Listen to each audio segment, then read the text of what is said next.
Si Florante higit na naghihinagpis at nagseselos. Naalala niya si Laura, inaagaw si Adolfo. Sabay rin ng pag-agaw sa trono ng Albania.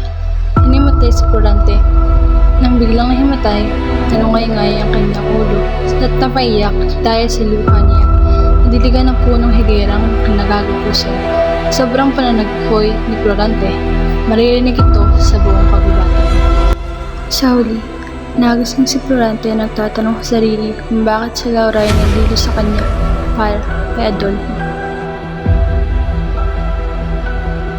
Nang biglang dumating ang dalawang leon, akmang sisila sa kanya, nagpaalam din siya sa bahay ng Albania.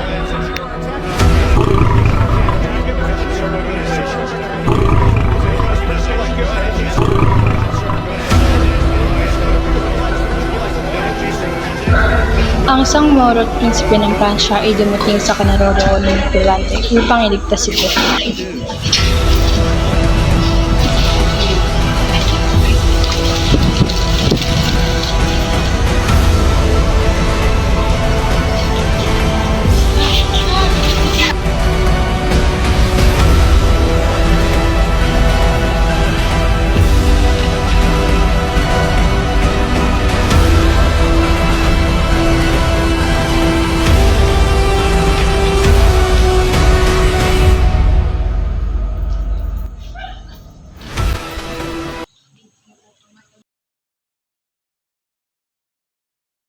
Sino ka? At ano ang iyong ngalan?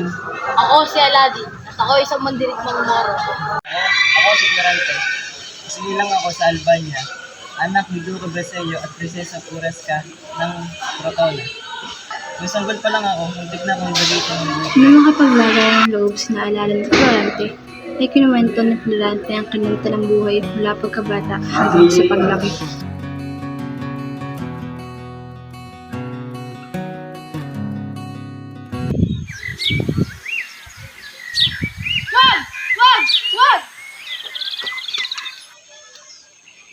Pasensya Prinsesa Clarissa sapagkat hindi ko kayo nabantayan ni Florante. Kung kaya, tulitikan na kayong mapahamak. Huwag mong isipin yan sapagkat ako ay magpapasalamat pa sa iyo dahil naligtas mo kami ng aming anak na si Florante. Florante! Huwag ka nang umalis. Dito ka na lamang sa aming piling. Payagan mo na ako, minamahal kong ina. Hayaan mo na ang ating anak sapagkat malaking oportunidad daw sa kanya. Ingat ka, mahal naming anak. Paalam po, inay at itay. Nang makarating sa Atenas si Florante ay kinausap agad ito ng kanilang guro na si Antenor. Maligayang pagdating sa paaralan ng Atenas. Maaari kang lumapit sa akin kung may gusto kang matutunan o mapagdala.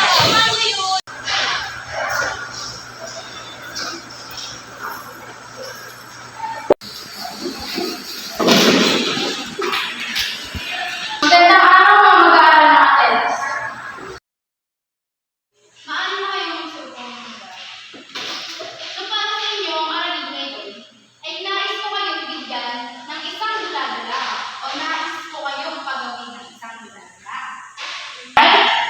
Ako si Florante, nagpapasalamat ako sa oportunidad na ito. Hindi maaari ako nananap sa posisyong iyan. Huwag kang maging ganyan. Ang isang magaling ng mag-aaral ng Atenas ay hindi nararapat na maging ganyan. Magsimpunga kayo. Nais ko ang makamtan ng karangalan ng ating bayan. Karangalan, inagaw mo na lahat sa akin. Adolfo, ano nangyayari sa'yo? Ito yung kabila, mama.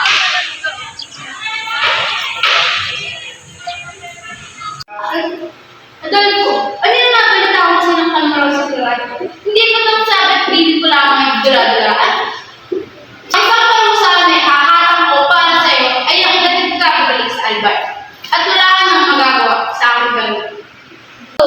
Ginoong Florante, ikaw ay isang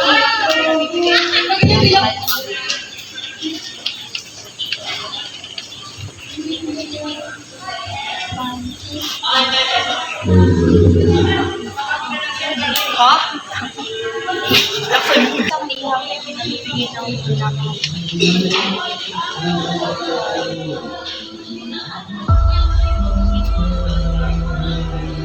Nang malaman ni Florante ang nangyari sa kanya, Hindi! ay Hindi maaari! Isip pa na magiging kampanya. Pero pag ginandahan mo, May sana ako sabihin sa iyo. Oh, Florante, ano ba tayo sabihin? wala. Nais ko sanang bumalik sa Albania. Kung yan ang iyong desisyon, Na, ipakisuyo mo kasi natin yung lamesa pagsabi ka rin. Babaan na mo. tama ko siguro, ako na ang gagabay kay Florante. Joyce, Darren, Sige. pakalinan mo yung lamesa doon sa tabi.